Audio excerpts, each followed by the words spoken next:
जय गुरु परम प्रेममय श्री श्री ठाकुर श्रीचरण मोर भूमिष्ठ प्रणाम।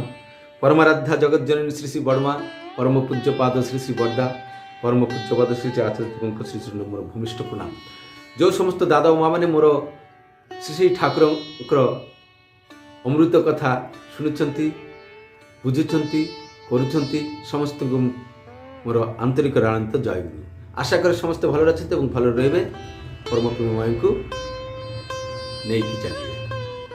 आज प्रसंगटी होची जे आमर दूरदर्शिता और उपस्थित बुद्धि किपरि बढ़िबो किपरि वृद्धि पाइबो।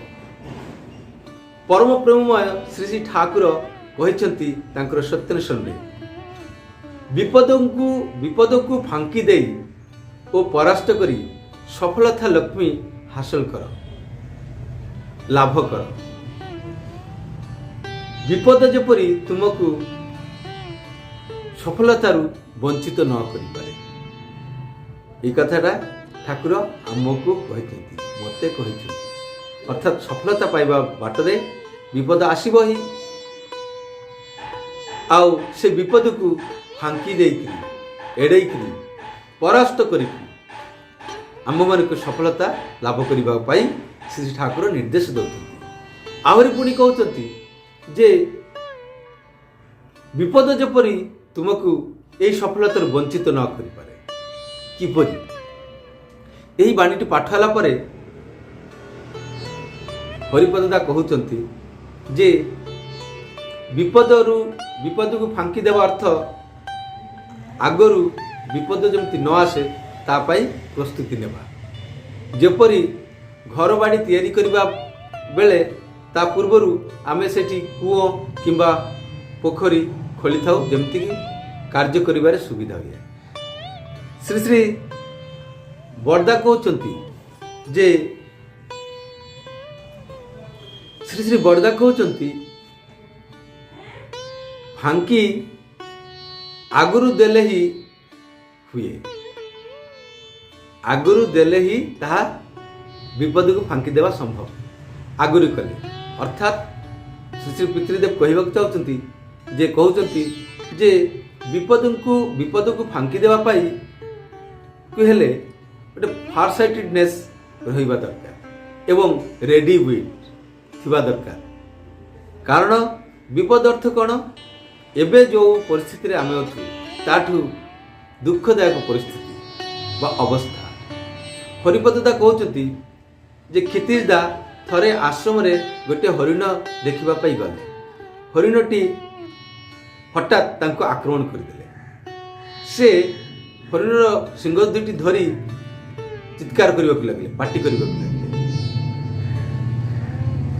हरिपदा जदि दौड़ी पळाई थांते हेले हरिपदांकर अंटा और पेट फोड़ी दे थांते सिंह देकी।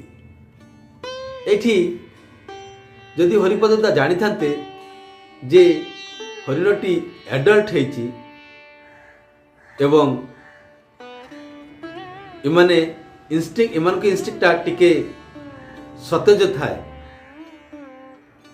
एइटा जदि से बुझी पारि थांते हेले कौन होई थांता से तांको पाखरे जाई न थांता आउ विपदरू बंची जाई। एठी फार साइटेडनेस एवं रेडी विट उपस्थित बुद्धि तांकर हरिपदांकर क्षितिजदांकर उपस्थित बुद्धि थिबा जोगु से तांकर सिंह दुईटी को धरी रखिले। किंतु फार साइटेडनेस जदि रही थांता हेले से हरिण पाखरे जाइया न थांता। तो यही फार साइटेडनेस एवं उपस्थित बुद्धि दूरदर्शिता एवं उपस्थित बुद्धि ये दुईटा किपरि आम मैंने अर्जन करूँ। परम प्रेममय श्री श्री ठाकुर आंभ मान कहते मते कहते अर्थात परम प्रेममय श्री श्री ठाकुर दीक्षा नेला बेलू आम मान को नियमित नामधान करवा और इष्टवृत्ति करवा ता संगे संगे श्री श्री ठाकुर को आम जीवन रे प्रतिष्ठा करने आम प्रतिज्ञा कर संकल्प कर सहित आहरी कौन कर ନା ପଡ଼ା ପ୍ରତିବେଶୀଙ୍କ ଆପଦ ବିପଦରେ ସବୁବେଳେ ଅର୍ଥ ବାକ୍ କିମ୍ବା ସହାନୁଭୂତି ଯେପରି ଭାବେ ହଉ କିଛି ନା କିଛି ଦେଇକି ସାହାଯ୍ୟ କରିବା। এই যে কথা গুড়িক অছি এই সবু সহিত রহি আবরি ভিতরে রহিযাচ্ছি যজন যাজন ইষ্টবৃত্তি। এই কেতেটা নিয়ম পালন করি চালিলে হি ইয়া ভিতরে হি যজন যাজন ইষ্টবৃত্তি করা হয়ে যায়। দীক্ষা নেলে নিয়ম দীক্ষা নেই নিয়ম মতো চালিলে তেবে হুয়ে উন্নত।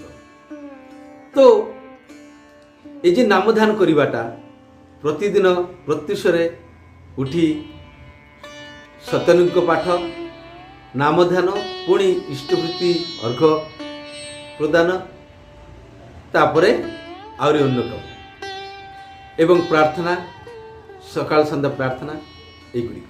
ତ ଏହାରି ଭିତରେ ଆମର ଫାରସାଇଟେଡନେସ୍ ବଢ଼ି ଯାଉଛି। ଆଉ ଏଇ ସାଧାରଣ ଭାବେ ପ୍ରତିନିୟତ ଭାବରେ କଲେ ହିଁ ଫାରସାଇଟେଡନେସ୍ ଏବଂ ଉପସ୍ଥିତ ବୁଦ୍ଧି ବଢ଼ିଯାଏ। ତାର ପ୍ରମାଣ ସ୍ୱରୂପ ମୁଁ ଗୋଟେ ମୋର ଅନୁଭୂତିର କଥା କହିବାକୁ ଚାହେଁ। ହେଉଛି ମୁଁ ଯେତେବେଳେ ଚତୁର୍ଥ ପଞ୍ଚମ ପଢ଼େ ସେତେବେଳେ ପରୀକ୍ଷା ଦେବାକୁ ଯିବା ପୂର୍ବରୁ ପରୀକ୍ଷାରେ କି ପ୍ରଶ୍ନ ଆସିବ ତା ଆଗ ଦିନ ଯେତେବେଳେ ପଢ଼େ ସେତେବେଳେ ମାଆଙ୍କୁ କହିଥାଏ ମା ଏଇଟା ଆସିବ ସେଇଟା ଆସିବ, ଯେଉଁଗୁଡ଼ିକ କି ମୋର କଣ୍ଠସ୍ଥ ଏବଂ ମୋର ସବୁ କିଛି ମନେ ଅଛି। ମୁଁ ବହୁତ ଅତ୍ୟନ୍ତ ଖୁସି ହେଇଯାଇଥାଏ।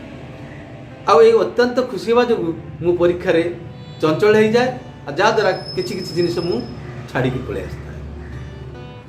କିନ୍ତୁ ମୁଁ କେତେବେଳେ ବୁଝିଲି ଏଇ ଯେଉଁ ଆଗରୁ କହିକି ଯାଉଥିଲି ମାଆଙ୍କୁ ମା ଏଇସବୁ ପ୍ରଶ୍ନ ଗୁଡ଼ିକ ଆସିବ, ପରୀକ୍ଷାଟା କ'ଣ ଆମ ପାଇଁ ଗୋଟିଏ ବିପଦ, ପରୀକ୍ଷା ଆସିଲେ ସମସ୍ତେ ଡରି ଯାଉ, ପାଠ ପଢ଼ିବା ଆରମ୍ଭ କରୁ ନୁହଁ କି? ତ ଗୋଟେ ପ୍ରକାର ସମସ୍ୟା ବିପଦ। ତ ଏହାର ପ୍ରସ୍ତୁତି କିପରି ନେବାକୁ ପଡ଼ିବ ନା ପଢ଼ିକିରି ପ୍ରସ୍ତୁତି ନେଇକି। ତ ମୁଁ ପରୀକ୍ଷା ଯିବା ପୂର୍ବରୁ ମାଆଙ୍କୁ କହିଯାଏ ଏହି ପ୍ରଶ୍ନ ଆସିବ। ଏଇ କଥାଟା ଉପଲବ୍ଧି କଲି କେବେ ଯେବେ ମୁଁ ଗ୍ରାଜୁଏସନ୍ କରୁଥିଲି। ଜଣେ ଏକ ଦାଦା ଆଲୋଚନା ଭିତରେ କହୁଥିଲେ ଯେ ଜଣେ ଭାଇ ଆଇଏଏସ୍ ପାଇଲେ, ସେ କିପରି ଭାବରେ ପାଇଲେ। ସେ ଗୋଟିଏ ଏକଲା କୋଠରୀରେ ରହୁଥିଲେ, ହଷ୍ଟେଲରେ ରହୁଥିଲେ ଏକଲା ଗୋଟେ ରୁମ୍ରେ ଏବଂ ପ୍ରତିନିୟତ ଘଣ୍ଟାଟେ ଲେଖା ନାମଧାନ କରୁଥିଲେ। ଯେତେବେଳେ ସେ କ୍ୱାଲିଫାଇ କରିଗଲେ ଏବଂ ଭାଇବାସ ପାଇଁ ଡାକିଲେ, ତାର କେମିଷ୍ଟ୍ରିଟା ଭଲ ହୋଇଥାଏ କିନ୍ତୁ ଫିଜିକ୍ସଟା ଟିକେ ୱିକ୍ ଥାଏ। ତ ସେ ନାମଧାନ କରିବା ଦ୍ୱାରା ତାଙ୍କର ଯେପରି ମାଇଣ୍ଡରେ ଇଣ୍ଟୁଇସନ୍ ଗୋଟେ ସାଡ଼ା ଚେତନା ଆସୁଥାଏ ଯେ ଏଇଟା ପଢ଼ିଯା ଏଇଟା ପଢ଼ିଯା ଏଇଟା ପଢ଼ିଯା ଏଇଟା ପଢ଼ିଯା,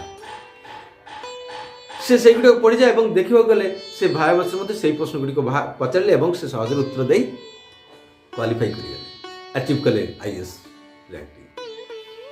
ତ ଏଇ ଘଟଣାଟା ଶୁଣିଲା ବେଳକୁ ମୋର ଏଇ ଅତୀତର କଥାଟା ମନେ ପଡ଼ିଗଲା। ମୁଁ ସେତେବେଳେ 4th 5thରେ ପଢ଼ୁଥାଏ।